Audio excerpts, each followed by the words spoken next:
Welcome to the HCI family of podcasts. We're your source for personal, professional, and organizational growth and development. We share our own original research, explore industry trends, and interview executives and thought leaders from across the globe. Join us for practitioner-oriented content around all things leadership, HR, talent management, organizational development, and change management. Maximize your personal and organizational potential with the HCI family of podcasts.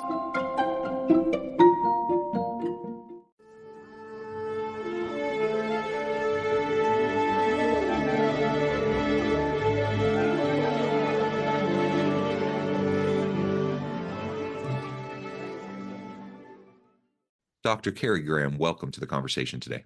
Oh, thank you so much for having me, John. I appreciate it. I'm excited and looking forward to where our conversation goes. Me too. Thank you so much for joining me. You're joining me from the North Carolina area. I'm south of Salt Lake City in Utah. And today we're going to be talking about adult learning and how we can improve adult learning initiatives within our organizations. Now, we know that there are major skills gaps in the labor force. For a variety of reasons. There's a wide number of causes behind that. But the reality is that we have skills gaps, and the nature of work is shifting rapidly. Technological advances are being thrown at us constantly. And so the need for constant reskilling and upskilling is as high as it's ever been. And we need to develop cultures of learning within our organizations. And I think most leaders would agree to everything I just said. Like they would say, yeah, Absolutely. we would need to do that. The problem is most organizations aren't very good at it. They either don't have good in-house training programs, or they try to pull in, off the shelf stuff from outside. And sometimes it fits their needs. Sometimes it doesn't. It's often very expensive. And so anyways, we're going to unpack this, explore this, and try to think through what it means to have really great adult learning for our workforce, given the current context and where we're going in the future of work. As we get started, I wanted to share Carrie's bio with everybody. Carrie Graham cares about your employees and clients. She's an adult learning strategist and training consultant who helps businesses improve learning engagement, information retention, and skill application. Dr. Graham turns adult learning and workplace learning theories into practical strategy to improve trainings in your organizations. And that's why she's on the show today. Again, great to have you, Carrie. Anything you would like to add by way of your background or personal context before we dive on in? I think it's important for people to understand that I actually come from healthcare. So my first degrees are in healthcare. I worked as a clinician for a number of years and then transitioned to being a faculty member for over 2 decades. And that's really where, when people say, the next question is always, well, how did you arrive at doing this body of work? And it really, as a healthcare provider, you are tasked, and I was tasked with asking really critical questions, looking very carefully at the situation, quickly developing an effective solution to that. Right, that's the healthcare part of it. But then the curriculum development for 2 decades, developing courses that provide students an opportunity to learn knowledge and skills, but that meet a national certification. It's not an easy undertaking. And so that's the path in which I've journeyed. And I was always searching for that one more thing. But honestly, John, I realized that during my doctoral work and learning about adult learning and workplace learning, that's when the fire grew inside of me, and realizing that there's so many opportunities for us to improve the experience of employees. Yes, absolutely. And my background in the HR space as a practitioner was first in training and development. And so my first love was in teaching and in doing training programs. And then I was pulled into academia as well, where I've been for the last close to 20 years now. So I don't have a healthcare background, but it sounds like we have, kind of similar, journeys in some ways at least. And maybe I'll start with a couple kind of terms that probably most people have heard of, maybe don't fully understand. We often talk in the higher ed space, even in the training and development space, and learning and development space within organizations. We talk about pedagogy. We talk about pedagogy, but there's this other term that some people aren't fully aware of, called andragogy, Right. which is kind of the adult learning side of pedagogy. Now, Right. we tend to use the terms interchangeably as practitioners. Oftentimes, I oftentimes people are say the word pedagogy when they're talking about adult learners. They mean andragogy. It doesn't really matter. I don't want to be a someone calling out the wrong term or something like that. But just as a level set at the very beginning, those are two common terms, and andragogy really is specifically around adult learning theory, specifically learning for adults. How do adults learn? How do you motivate them in their learning? How do you Yeah. help them apply their skills? That's what it's all about. So I think that's what we're going to really tackle today. Yeah, it is. And it's interesting. You're right. So many organizations and individuals are using the language of pedagogy. And it is in fact the inaccurate language. However, when you look at, and I think you can appreciate this, John, when you look at the way in which people conduct trainings, they conduct it from the perspective of pedagogy. When you work with children, I talk about them as empty slates.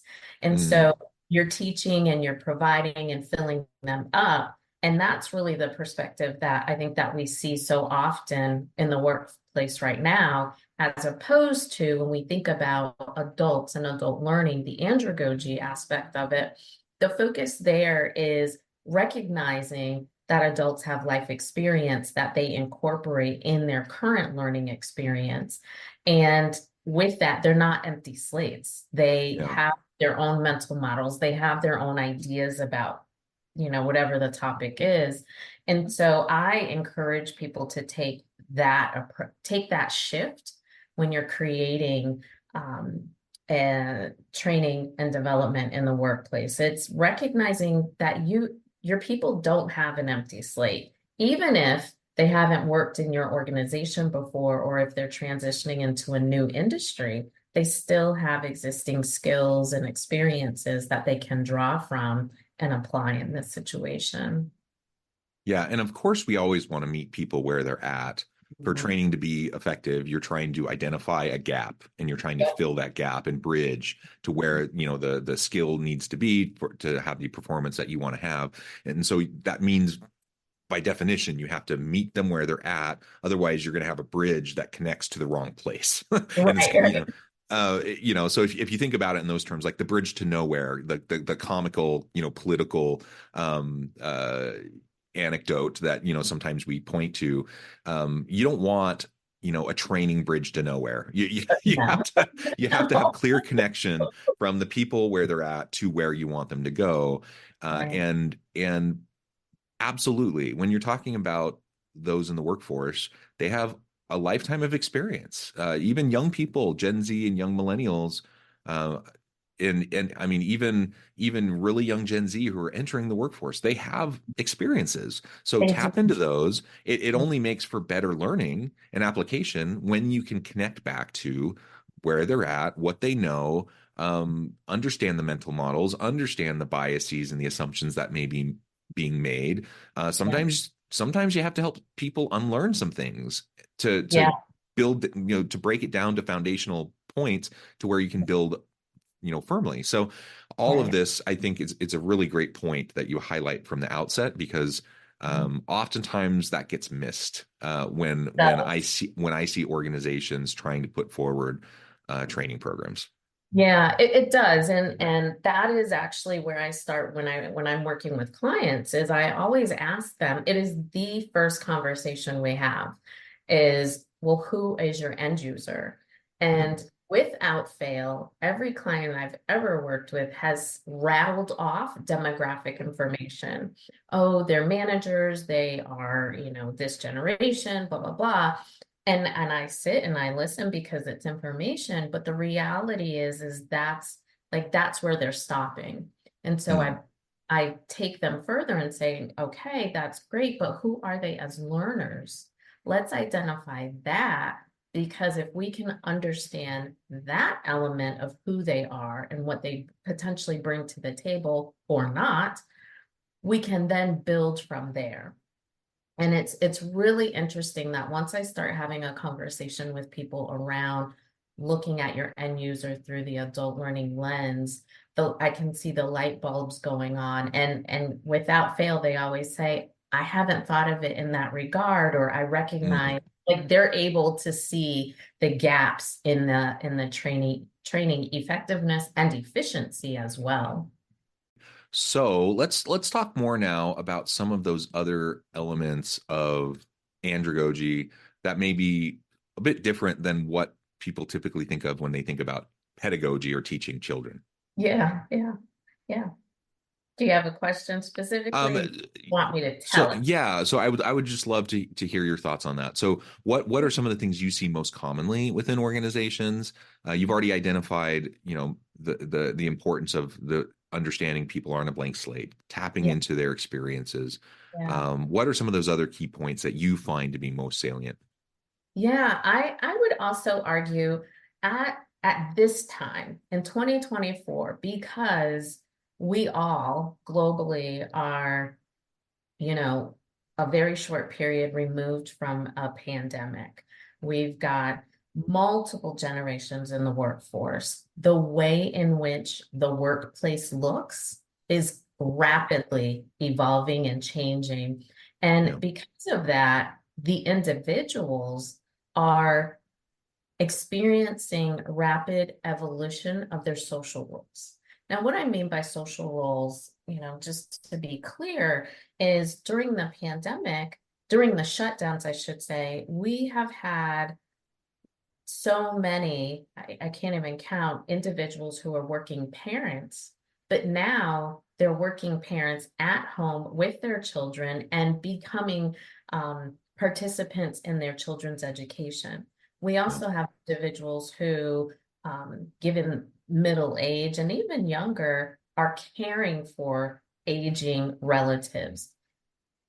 People's social role has significantly changed. And that, in fact, has an impact on their ability to work, their capacity, their motivation. So if an employer is putting together, I need everyone to come on site, we're going to have a day-long training session.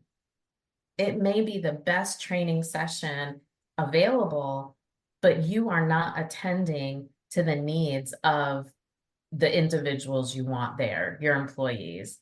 Um, and so And that and can I also say it's probably not the best training ever. it's not, it's not, it's I mean, not. almost always you're going to have people scratching their heads. Why did I have to come in for this all day? Could this not have been a 1 hour thing, or Could it have been an email, could it right? have Like, been an email? right. So I would say it's the recognizing that adults are experiencing changing social roles. I was talking to a colleague and I was sharing with them how you may have a team of individuals, but each of those team members are at different phases of their life. So you've got someone who's straight out of, like, they're new to industry, new to their profession, they're eager, and I'm making generalizations, but Yeah. their motivation can be around professional development, professional growth. You take someone who's middle-aged and, they're thinking, okay, I've got another 15, 20 years to go. Have some lifestyle changes that I want to pursue. And you've also got people who are near the end of their Mhm. career. And some of them are holding on, like, I just need to make it to retirement. So, how those three different individuals approach attending a training is very different. And employers are doing themselves a disservice if they're not acknowledging that. Yes. And as I was joking a moment ago, you have to recognize that kind of mandated trainings where you're pulling everyone in, you better have a really good reason and purpose behind it. It Yes. better be really well designed, Yeah. so it's worth people's time. Yeah. And that may sound obvious, and it may sound like, oh, well, of course that's the case, but we both know that that's not the case It does. often, like It probably does. most of the time. Right, right. The other part of that is I found that when people, they're planning their training and they start talking about, well, I want it to be engaging and exciting and get, rah, rah, rah, build morale, they engage in this practice of entertainment. Yeah. And I get really bothered by that. But I encourage people that move away from the entertainment and focus on engagement. They are not the same thing. And if you really want people to stay committed and interested and focused and actually recognize that the training supports, aligns with their values, you have to focus on who they are and use that to engage them. But we all have been to some type of training where the approach was, we're going to bring in this good name to rah, rah, rah, bring in a celebrity. And it is entertainment, but there's very little application of that information being put in place, and definitely not long term. Nobody wants to sit through boring training. So you're not suggesting that, we go to the other end of the spectrum and say, go from just complete pure entertainment to like just boring lecture. Nobody wants that. No But one you're not saying what no, no. nobody wants that. But it's Right. the acknowledgement that the pure entertainment is not necessarily going to get you where you want to go in terms of skill development, right? So if Correct. you've identified a skills gap and you're trying to address that skills gap, that means there is actual learning that has Correct. to happen. Correct. There's actual information, there's content, there's actual skill development that has to occur, application that has to occur. And just having someone come in and tell fun stories and who's entertaining and whatever, while it might be even inspirational or motivational, it's not going to Fill the gap. build the gap that you have Yeah. to do. And so that engagement piece, it means yes, you can still have entertaining content, but it has to be done in such a way that it's meeting the goals and objectives of the training program. And that happens through engagement. That happens through It does. involving people in the process of their learning so they can own their learning process, so they Right. can take Right. responsibility for what they're being asked to learn, and being shown and scaffolded, like shown a way that they can accomplish it. Absolutely. And it's not, I'm picturing myself listening to you and I have this conversation, and I think it can appear that this is an easy lift. This isn't an easy thing to do. Of course, these are the gaps that we want to fill, and these are the learning goals and learning objectives. But when it comes down to it, it can be a heavy lift if this is a new transition. The other Mhm. part of it is, excuse me, is thinking about it from a development perspective. So, who's developing the experience of learning? And I like to refer to it as a learning experience.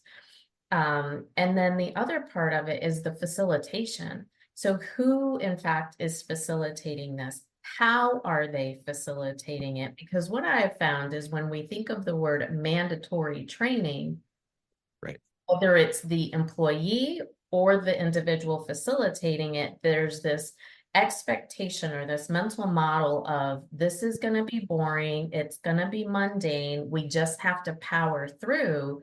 When the reality is we can still have a mandatory annual training, but done, so developed and facilitated through a different lens, it can truly prove to be meaningful, fill gaps, build new skills, and achieve long-term outcomes. It is truly in going back, starting with the individual. So who is the end user? Hmm. Doing a deep dive there, building the content. And lastly, which I always propose, is you have to support people and build their confidence in applying the information. Yeah. Because again, that's the last part of it, or a final part of it is, yes, we've got them engaged and they're motivated. We've built this well-designed program, and then it stops there. Well, if people have a clear understanding, they don't know, it's questionable whether or not they know how to apply that information and that skill set, as well as make decisions as circumstances change. So if Yeah. I'm in a leadership development program and we're only talking about it from this one perspective, and I go off and I do my job, I'm applying all the skills. But if we then have an executive change and the culture of our organization changes, am I skilled enough? Have I developed those leadership skills to make a transfer to this new circumstance? And that is without fail where it gets lost oftentimes. If that engagement is there, if the development of the content is there, it's that oftentimes I see there's a lack of supporting people in skill development. Yeah, that ongoing skill development and application is key. You said something else I just want to hone in on for a second. Again, Yeah. it probably sounds obvious to everyone, and probably everyone's thinking, well, of course we're going to do this. But you have to start with clear objectives. So if you've identified a skills gap, you have to then establish clear objectives connected to individuals. And that means fundamentally, and thankfully we have more and more technology that helps facilitate this, but we need to have at least some level of personalization Mhm. available in the learning process for Yeah. adult learners, because Abs- they're not a blank slate. They are coming from different points. They have different background, they have different experiences, they have different roles, there are Yeah. different life stages, different career stages. Like the idea that we can just like have this prepackaged thing that we just have people show up to and then they just do it, and then all of a sudden voila, we're going to have a change in behavior or a change in performance. It's Mhm. kind of comical that we kind of Yeah. think that, yet that's whether people think that or not, that's kind of the practice. That's how it It often is. happens within organizations. It And is. so having a more clear kind of set of objectives that align directly to individuals, that account for and provide flexibility for difference in individual circumstances and the needs of individuals, that may sound like that's not possible, but no, that really is. We're educators. Like, you can Right. do that. You can create Right. a course, you can create learning modules, you can create individual standalone trainings that allow for that kind of individualized learning and application to meet the gaps that may be challenging to your organization. And so if people who are watching or listening, if you're like nodding along, you're like, of course we need to do that. So then I guess the question is, well, if people recognize that, why doesn't it happen? What can we do within organizations to really champion the type of adult learning strategies that you're suggesting, so that we can have meaningful, impactful learning and development offerings to help reskill and upskill our people, so we can do cool stuff, so people can feel like they're empowered and fulfilled in the work that they do. Yeah. Yeah. Well, you know, I think when we give consideration to developing a training, there are a couple reasons that it gets developed. It's reactionary. Mhm. And so typically, if it's reactionary, it's often done very quickly.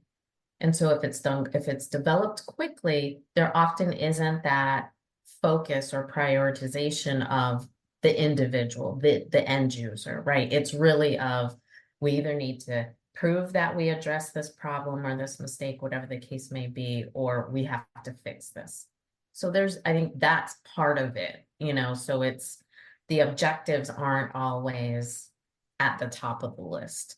The other part is when we have individuals who end up being the ones to facilitate a training, many times they are also doing other things.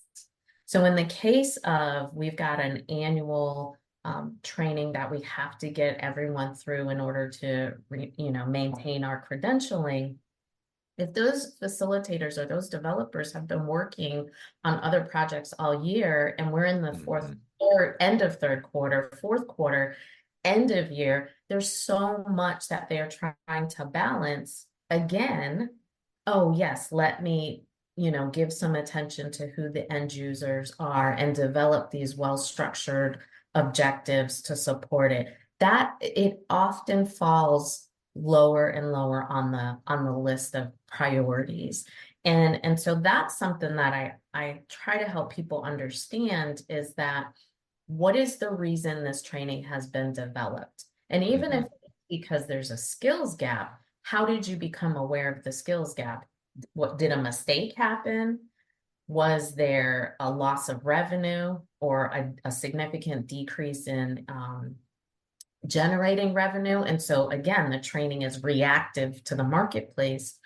Or was there a change in the organizational structure that mandates, again, it's those reactions to developing a training. It's critical. It is critical. So yes, it's we are having a very basic conversation about fundamentals, but as we all know, when work gets busy, the fundamentals sometimes go away, and that's what becomes our practice. It's not relying on the fundamentals. We're living in this world of AI, and we just are. And so there's this expectation for a lot of people is you need to get up to speed. You need to allow AI to do the work.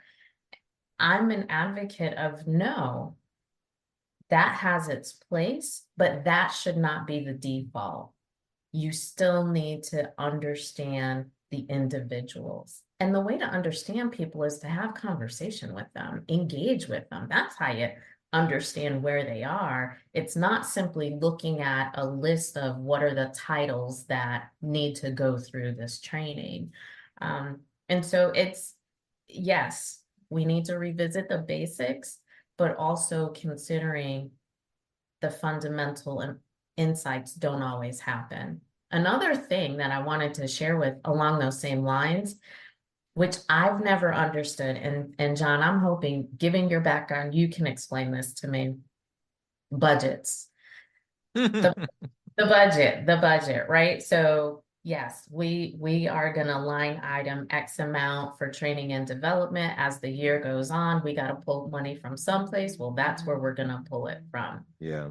And I'm always amazed at organizations that say, we value our employees or we value our volunteers, but yet their training and development program does not reflect that you value the people.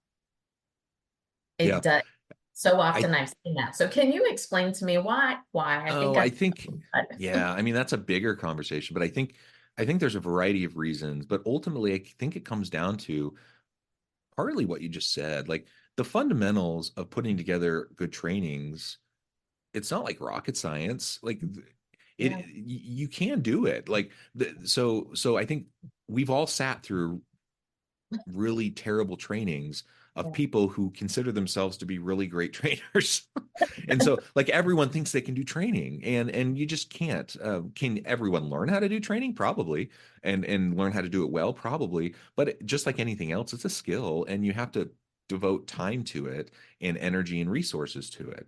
And so I think far too often, an organization and leaders, when there's a pinch with budgets, it's one of the first things to go, and they think, oh, well, this person, they like people, they like talking, they like being in front of people. We'll make them a trainer, and maybe they can be great, but that doesn't. I mean, there's so much that goes into designing and structuring a really great learning and development program and yeah, trainings that actually fill gaps and accomplish the objectives that you want to accomplish. That's It's not like rocket science, but it also isn't easy. It takes time right. and intentionality. And I think just like many things in business, a lot of times the simple things that need to happen consistently to be successful don't happen because Right. you're putting out fires, because you're running around like a chicken with your head cut off trying to meet whatever the demand of the day is. And things like training are seen as dispensable, or they're seen as, oh, anyone can kind of do that. And the reality is it's you just can't. Yeah, yeah. That last point reminds me of the idea or the practice that so and so has been doing the job for so long. We'll move them over to being a trainer. It's such a mistake. It's not a unless that individual says, I'd like to step into this role and I'm ready to learn some facilitation skills, that's one thing. But to simply put an individual in Yeah. that role, it's a bad decision. And it reminds me of a case last year. I was hired as a consultant for this state level organization. And I sat through, it was social services. And so I sat through one of their trainings of new hires on how they were training people with the system. And I'm sitting in the back and I'm like, I don't understand. I have no clue how to log into the system based on what they're saying. I mean, everyone has a computer. The attendees are looking around, asking each other, how do I do this? The facilitator is moving through like rapid fire. Oh, don't worry about that. I know it keeps showing up on the screen, but don't worry about it. It's not important. And I asked at one point, we were taking a break. I just went up and I said, I'm just curious, how long have you been in training? Well, I've been a trainer for 5 years, but I've been doing the job for 20. And so, I was a good choice in doing the training. And I thought, oh, okay, very polite. I don't ever want to disparage anyone, but I sat back down and I thought, what a bad decision. It's just bad. There's no polite way to say that, because not only do you set that workforce up for Yeah. burnout and not being successful, but you've also set up the trainer or the facilitator for burnout and frustration and not doing well. And so it goes back to your point about the budgeting. It's the simple things that we have to do and do them consistently that matter, but it just doesn't get done. Yeah. Carrie, well said. This has just been a fun conversation. And I think we could go on for a really long time, but I Yeah. also note the time and I need to let you go here and get on with your busy day. Before we wrap things up for today, I just wanted to give you a chance to share with the audience how they can connect with you, find out more about your work, and then give us the final word on the topic for today. Yeah. I invite people to connect with me on LinkedIn, Dr. Carrie Graham. My website is drcarriegraham.com as well. But for live conversations, let's chat on LinkedIn. The final thought is training is not about the content. It's not about you. It's about the learner. I love it. Perfect. That's a perfect way to end. Thank you so much. Again, it's been a pleasure. I encourage the audience to reach out, get connected, find out more about what Carrie can do for you. And as always, I hope everyone can stay healthy and safe, that you can find meaning and purpose at work each and every day. And I hope you all have a great week.